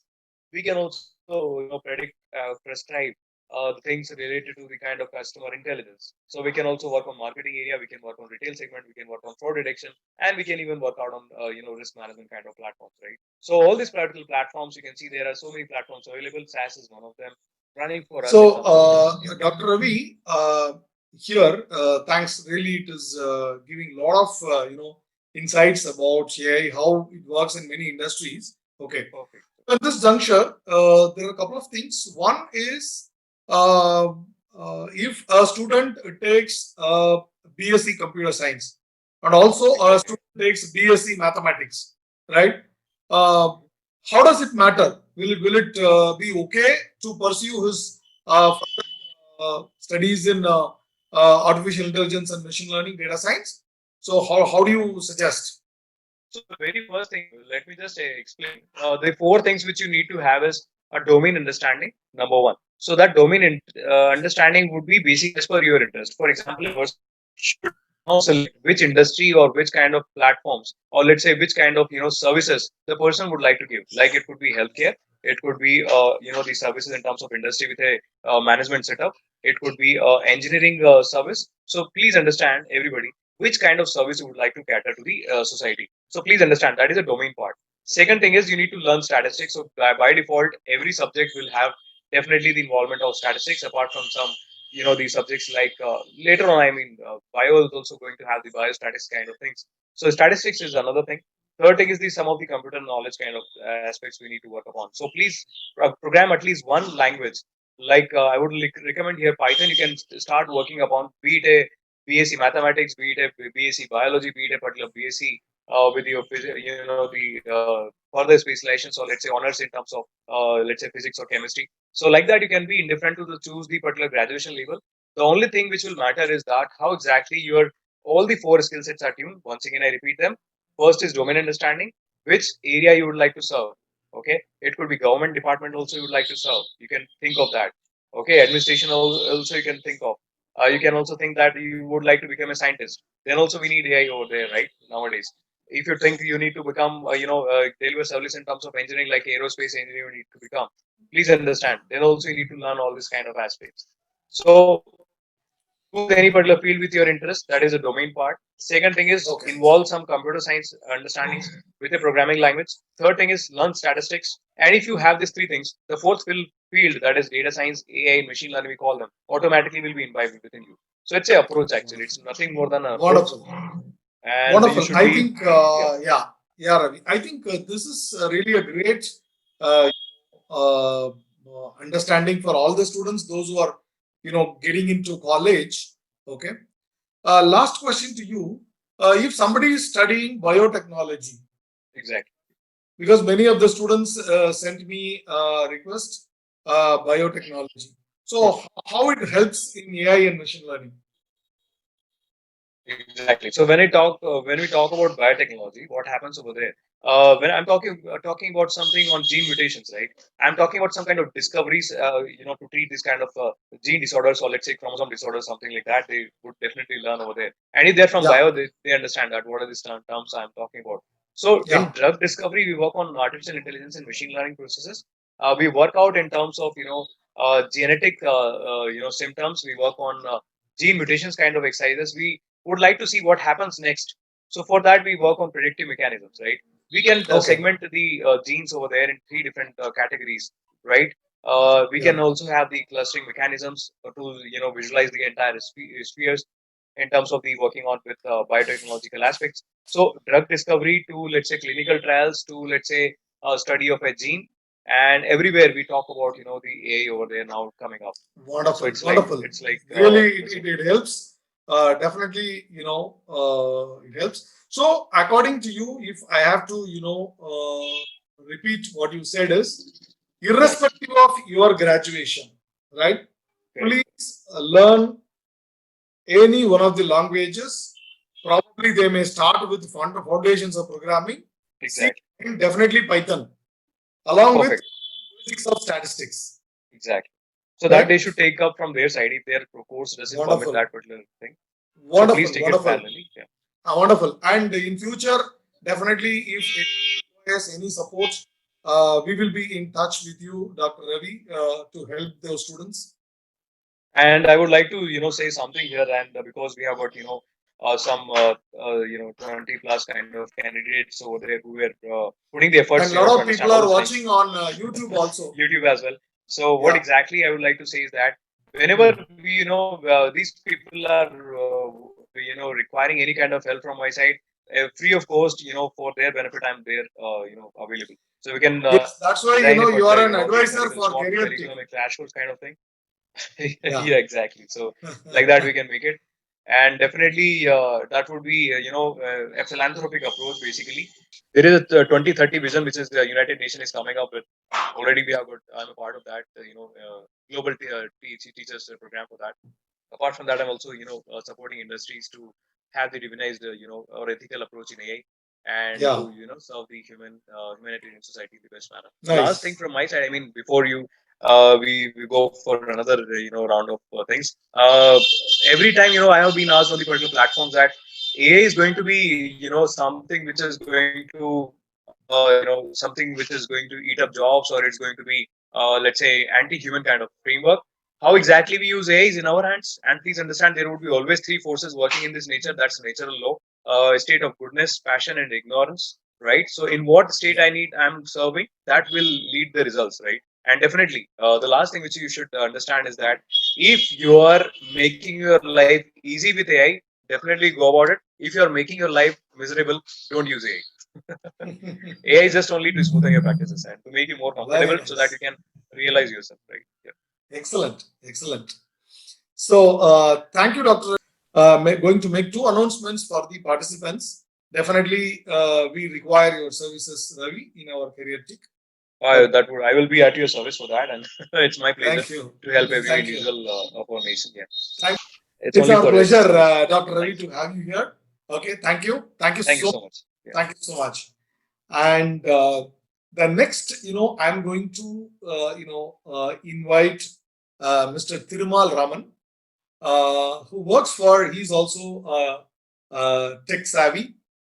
He works for KLA Tenkar, and he advises many startups And one of the companies is a mentor is Log2 Base 2, innovative platform for learning, the computer for programming fundamentals. Personally, I have learned a lot through that particular platform at this age. So, a small brief about Thirumal Raman. Mr. Raman is an enthusiastic software engineer. He has 14 plus years of experience in complex, large scale software development in building solutions. And he is a technology specialist in KL8 and CAR since 2014. And he is also an advisor for the Mother Tongue, which is the freelance to learn programming language in our mother tongue. And he is also the advisor for the startup Log2 Base 2. And I'm really happy to welcome you, sir. Thank you, Giri. Uh, Thanks for the co-panelists for a lot of insights. So let me keep my speech very short. And even Because always, across the globe, because Okay. So from the previous speakers, the one thing I'm just trying to say, there are a lot of recommendations or advice to the people, and seeing the whole learning from my journey from a college student to an employee in a company, the key thing that comes to my mind for learning is the foundations. So why we need to keep the foundations very strong. If you look at when you get into your school, from your kindergarten or from your primary education, the two things predominantly it is being taught. One is your language, how to communicate with people. The other one is mathematics. So in the entire world, my my personal belief is say everything revolves around mathematics. Say when you say 1 plus 1, it's always 2. We cannot change that. So if you understand the fundamentals of mathematics, that is going to help you to evolve into other foundations. Say being a mathematics, say basically it's an algebra or Laplace transform, everything that actually leads to a science inventions. If you want to do anything specific to a science field, especially on the innovation, we need lot of basic understanding on the mathematics. So when we apply mathematics and we are able to help you out or bring out a lot of innovation in the field. And when this foundation, say when you study about the mathematics in your school age, your foundations looks like your language and mathematics. When you come to your second level in the science, so the mathematics becomes the foundation. And from there, the science invents something, but who is trying to make it as a viable product for the end consumer is the engineering. Being it a building, being it any IT product or any mechanical or automobile, it is feasible because of engineering. It is make it more affordable for end user and more reliable also. So in this one, when we want to make engineering as a more viable one, the engineering requires science as a foundation. So everywhere, if you look at in your life, as Mr. Vijay Mohan has said, learning is a pyramid. So whenever you're growing up in your career and ladder, your each phase or each stone in your pyramid becomes a foundation for the next level in your pyramid. So mathematics fixes the foundation in the early stage, then that becomes the foundation for science. Science becomes foundation for engineering. And a common thing in current world, if you look at, say everything is utilizing a computer. The reason for using a computer in today's world, if you want to make everything more efficient and faster, we need to do a little faster way. That's where all your CPU, GPU, machine learning, everything comes into picture. So that's where wherever you go, we will end up in using a computer in either ways. Either you'll be a creator of a program or an application, or you are a consumer of a program or an application. So in your whole life, either you behave as a creator or you behave as a consumer. In both the things, to understand or utilize better the program, you need to have some foundations about that particular domain or an application. How we will create this one? all these things is being created in any one of the programming language. It could be a C, Python, Java, anything. You have a structure that can be followed by the computer. So either you are an art student or a science student or an engineering student or a bio-based student also. End of the day, if you want to do something faster with the computer, it is always recommended to have a fundamental programming language. So that will be in today's world, we call it as a C or Python, whichever the way. But your foundations for the programming is not changing. Only your structural or your syntax is changing, but your foundations for the programming is not changing. So this has become very crucial for any stream in the education. Either it could be under education or a post graduation. It is more important to have an understanding about the programming language.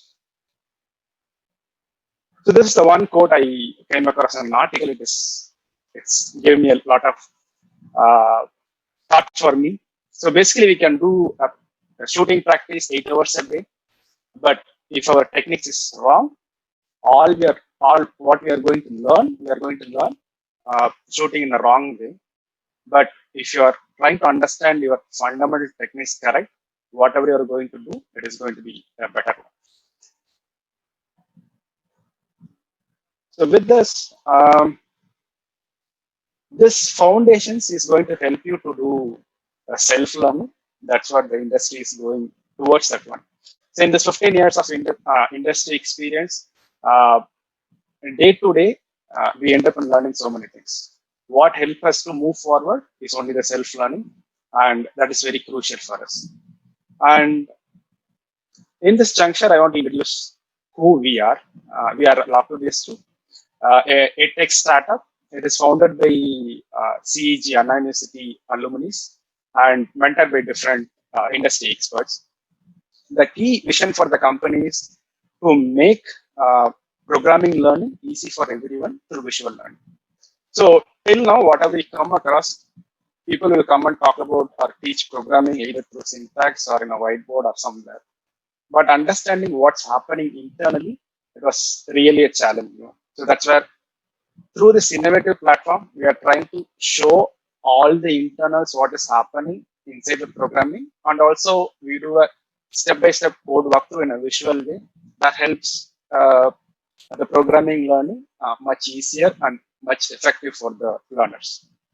And our presence is like we have almost like 27K plus users across globe, and there are a lot of people said it is very nice way of learning programming through visual. And we are also an Amazon AWS 8-star A-Tech member, and we have been recognized this year for this one. So with this, I'm just trying to show you few videos.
So we provide basically for courses for the programming.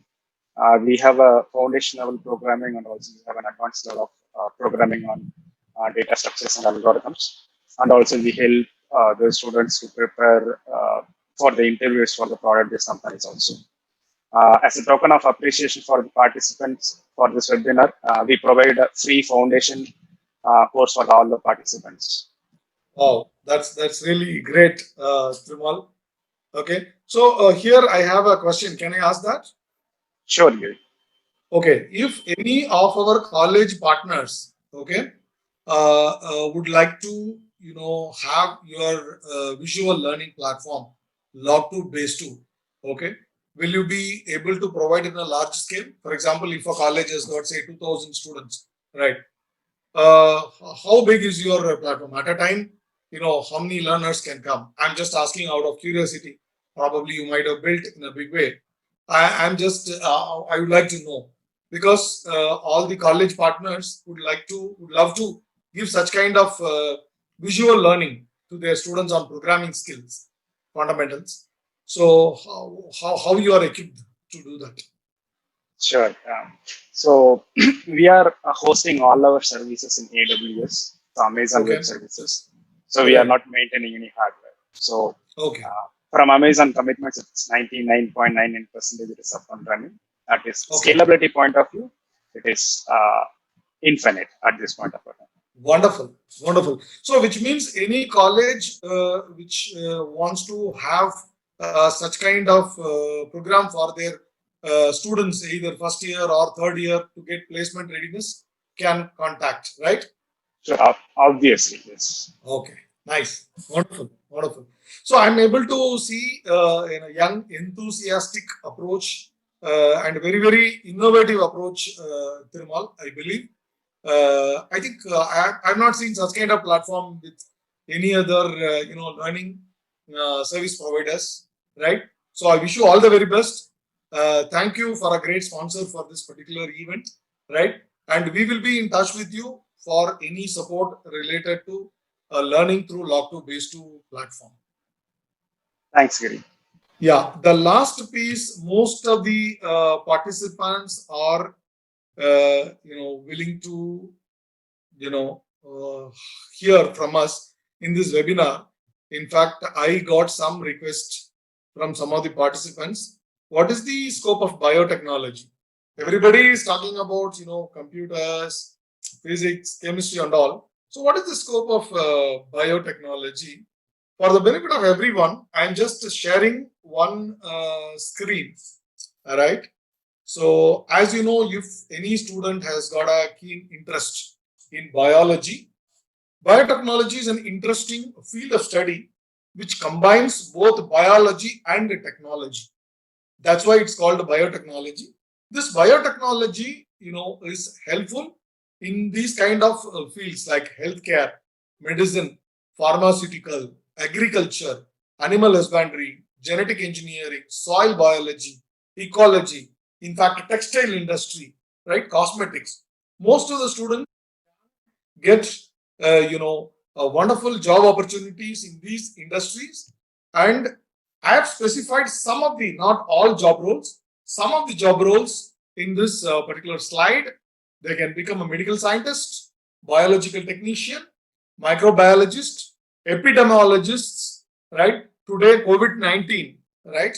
All these things, they are really doing a great job in this country, right? And biomanufacturing specialists, bioproduction operators. So there are a lot of opportunities available in those particular field of studies in biotechnology. And the future, as I told you in the first slide, right? The future seems to be, great for certain industries. And also, not all the studies I'm listing out here in BSc, right? People can get in touch with us. In the interest of time, I'm cutting short many slides. You can contact us. We will be happy to share this information with the benefit of all the students. These are all few BSc courses which are available today. Some of them are really a new one. right? So most of us may not be aware some of the studies, right? These are all available in terms of if you want somebody to study BSc. Finally, I want to say how to choose your particular, right course for a bright future. A few tips from my side. Identify your interest or passion very clearly, right? The second one is consider the future, right? Please remember the Ikigai concept which Dr. Ravi Changle said, right? Find your passion and then consider the future of that particular study commercially, how you can, capitalize that. Then choose the right university or college. That is very, very important, right? See, there is no great college, there is no bad college. A good student will study wherever he is, right? So it should be affordable to you also. That's more important because your parents are paying right now for you, right? Based on your marks, you may get a very good scholarship in the institutions like STC or Adi Parashakti, right? So please take care of the affordability part also. And very important point is like what we are doing now, take help from experts, right? We may not be knowing all the courses and its benefits. So the experts will be in a position to, help you out in a specific particular study. Definitely CareerTech will be happy to help you to choose your right course and the best institution which is suitable to you. You can contact us and spot any disadvantages before choosing the course. Okay, the disadvantages in the sense not in the problem in that particular course. Probably it may be an advantageous course for you. Everybody is unique. Everybody's learning capability is unique. So please check that and definitely do a reality check. That's very, very important. Before you choose any particular course or any particular institution, please do a reality check. Consult with experts, consult with alumni of the particular university, consult with people like Aparna said, there are lots and lots of experts available in LinkedIn. Please reach out to them, identify what is the scope of your study. And of course, we are there to help you. So I would, here stop. Definitely, you can write to us in careertick@gmail.com. CAREERTIQ@gmail.com. So with this note, I'm really thankful to all of you for joining this particular session. Thank you, everyone on and off the panel, for joining this exciting and wonderful event and making it a great success. I'd like to extend my special thanks to all the dignitaries and the speakers who shared their experiences and their advices, which was very insightful for all the students. And I hope everyone, be it the panelists or the attendees, has something to take away from this webinar. For those who have missed, for the friends who have missed this webinar right now, you can always come back and check in on the CareerTech YouTube channel. And also, I'll drop the email to get in touch with the CareerTech, so you can mail to us for any queries in the future. And stay parallel with CareerTech for more similar exciting events and contents. And we are very happy to help, and we are more than happy to help every one of the students there. And thank you for all joining for this event. Thank you.